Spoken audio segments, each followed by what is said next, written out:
All right, here we go. And welcome to One-on-One with Jason Scheff, the man right here, though. Jason, welcome back to Spartanburg. So good to be back, and what a beautiful day. We got lucky with the weather, and I just always love being here. I know that you and Jay got you started in this tournament, though. Yes. We're going to talk to Jay later, and I'm going to get his side of the story right there, though. Who's the better golfer in the group? I'd say Jay at this point, man. I was really pretty bad out here, so I'm saying Jay. I played this course a lot of times, and this is not an easy course to play. No, but you know, I love to play, and I usually can play pretty decent, but I've just been doing so much music, I haven't had any chance to get out and play, and it drives me crazy because I come out, and I know this is about fun, and I don't get too uptight, you know, we're not playing well, but it always gets my juices going, like, get back and get some reps in, man, so that you can come out and have a little more fun. But I loved my group today, the pros, man, Shaw and Jay Card the third, just two great guys, and we had the time of our life out there. Well, I've been keeping up with you since we did the interview 2 years ago with there, and had a lot of good response to that, though. But you just recently were in London with Brian May, shared the dressing room with Paul Schaefer. You got to tell us about that. Our people want to hear that. Well, it was a whirlwind 3 days. I've had a performance with the Fort Worth Symphony on the 3rd. So I went and did a symphony show myself. They were so nice to be able to let me jump off stage at 9:45 to get over to DFW with an hour and 15 minutes to board a red eye. And I was just on pins and needles, and the people over there in London were on pins and needles. We have faith this is going to work out, but everything has to, you know, has to work out perfectly like clockwork, and it did. I jumped on a plane, took a red eye, took off at 11:30 p.m. on the 3rd, landed in London at 2:30-ish, went straight to the venue, got my sound check in, went up to my dressing room with Paul Schaefer. The two of us shared a dressing room, and we did this performance. Brian May, the guitarist of Queen, put an event on to help James Burton, who was Elvis Presley's guitar player all through the Vegas years. The TCB band, iconic guitar player who was also in the Wrecking Crew, meaning the rhythm section that made so many records that people grew up on. They were the invisible, silent, non-credited musicians that made a lot of the great records. My father was one of them too. So my dad was Elvis's bass player. James Burton was Elvis's guitar player. So I flew over to do this event for James, and it was incredible. I sang 25 or 6 to 4 with Brian May, ripping a solo. So it was as if you got Chicago and Queen. It's on YouTube. Just punch in James Burton and Friends, and you'll see it there, me and Brian May. So jumped off, got off that, slept, got up the next day, got on a plane at 5:30 p.m. direct to Charlotte, and then came here. Wow, you have had a hectic week here. It was fun. All right, let's talk a little bit about Generation Radio right now. First of all, how did you come up with the name Generation Radio? That's Jay's. We had a different name at first, but it just didn't fit us as well. And you know, Jay and I were always, since we met in 2002, just really became fast buddies and have been joined at the hip ever since. And he always said, when things calm down with both of our bands, you know, Chicago and Rascal Flatts, and we have time to do something, let's do something together. So the time came when Rascal Flatts was talking about taking a hiatus, and he said, what do you think? You want to do this now? I said, absolutely. So it was his, you know, Jay really is at the forefront of it all. We brought Dean Castronovo in to play drums, who was not in Journey at the time, but the minute we started playing and videos got out there, Neil Schon was watching him like a hawk, and came in and snatched him. And I said, never fear, Steve Ferroni is here, my buddy who is Tom Petty and the Heartbreakers drummer for 25 years, and another session ace who's played on 1 million records. I brought him in, and it's just fantastic. What, all the years, was it 37 years with Chicago? Well, I was out there nonstop for just a little over 30 years, and in 2016 came home. What things from touring and being with them did you learn that you carry over to, maybe doing things different or with the band now? The work ethic. I walked into Chicago at the peak of their commercial success. So I walked into as great as you could have it.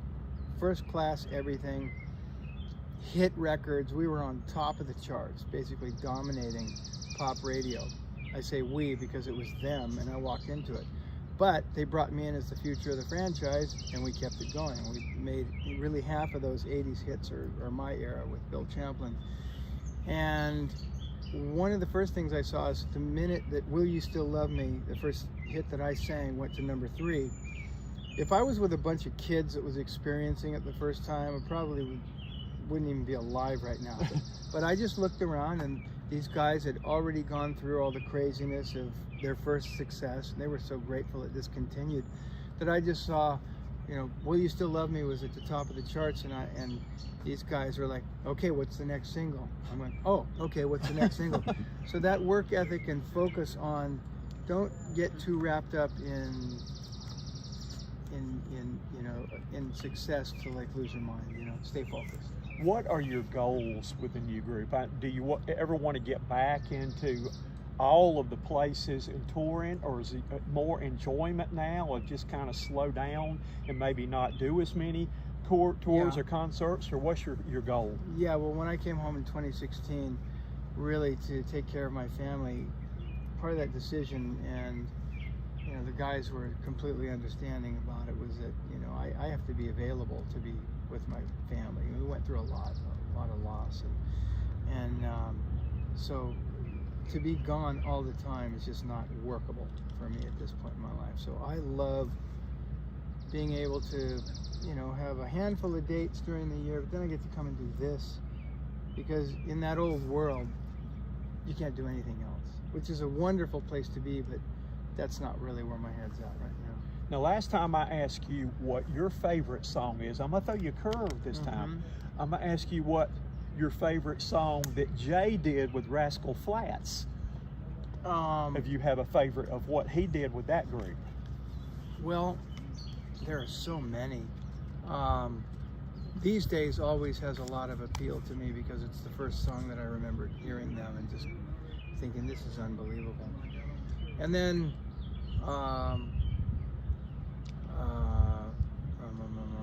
there's so many of them.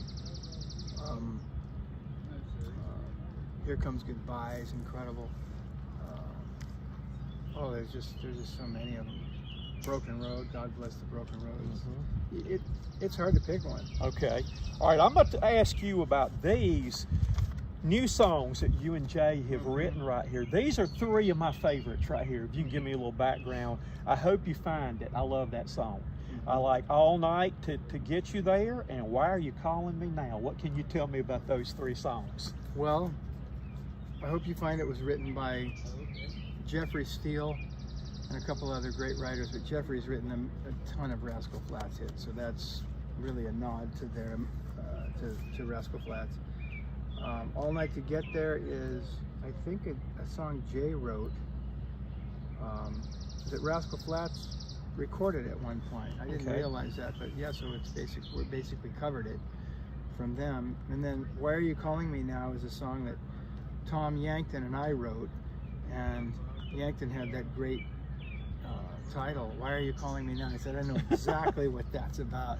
And so we crafted the story about it, of a love gone bad and a girl that broke a guy's heart, and then all of a sudden he's over it and she's trying to get back in his life. And he's like, why are you calling me now? All right, I'm going to throw the lightning round questions at you right now. Okay. This is the either or. Okay. Would you rather be a small town guy or big city guy? Small town. Okay. Mountains or beaches? Which do you like better? Beaches. All right. Are you a early morning guy or late night guy? Early morning. All right. Are you a dress up guy or dress down guy? Dress down guy. Okay. Heads or tails? Heads. Okay. All right. ACC, SEC, Big Ten guy. Oh boy, you've got the wrong guy. I'm the wrong guy for that. I didn't even finish Well, see, I high remember school. last time you were here, you wore a Nebraska hat the day Yeah. you played. I remember That's that. just because it was clean. Oh, I got to get you a Cox Sports Broadcasting hat. Absolutely. Next time you come, and when we get you back for the concert that we got to get you in this area to do, I'll have you a hat. Okay. All right. Spicy or mild? Normally spicy, but I've really changed my diet to get rid of, because I'm 61 and acid reflux and all that stuff. I've really been, at the moment, really super mild. But my preference is I love it. I was playing, you know, with Manav Shah, who's Indian, and I told him that's my favorite food in the world. We were just talking Indian food the whole Okay. day. So I love super spicy food, and I can handle it, other than the acid reflux is killing me. Fried chicken or steak? Steak. Okay. All right. Leather or denim? Denim. Yeah. Okay. And the last lightning round questions are, would you rather be asking the questions or answering the questions? It all depends, but let me settle on one for you. Asking the questions or answering the questions? Asking the questions. Okay. Yeah. All right. Well, what question would you ask me if you were asking the questions? What's your favorite Chicago song? My fate, God, there's so many. I see. It's hard to do. But if one just pops into your head, what is it? I'm kind of one, and I used to play this. I was a coach for 37 years as our warm-up music, 35-6-2-4. Of course. That got the crowd into the game. Dude, but there's so many. that's If you the leave one. me now, Yeah. and all of those, you know, that Yeah. my wife used to have these intimate nights listening to all those sounds. I know. And she's a huge fan of I yours. love it, man. So we have got to get you to Spartanburg, or do that. Spartanburg is in the last few months has brought in 38 Special last week. I love Don Billy- Barnes as a friend of mine. He was good. Billy Idol was in. We had Air Supply in. They're we had friends of mine. Alice Cooper's been in.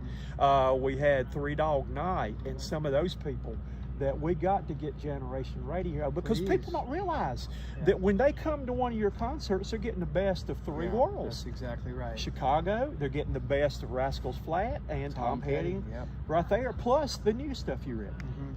Yeah. So, Well, we're ready. well, when you come back, I'm going to take you to lunch. Okay, when Dad. we get you to Spartanburg, and I'll have a Perfect. hat for you too. I love it, But man. thank you so much for your Great to time see you today. again. Absolutely. And we'll man. get this interview up on Facebook, Okay, and we'll great. continue to follow you. Great, But man. thank you, and God bless you. Thank you. And keep rocking. That I I will. enjoy everything you do. I will, man.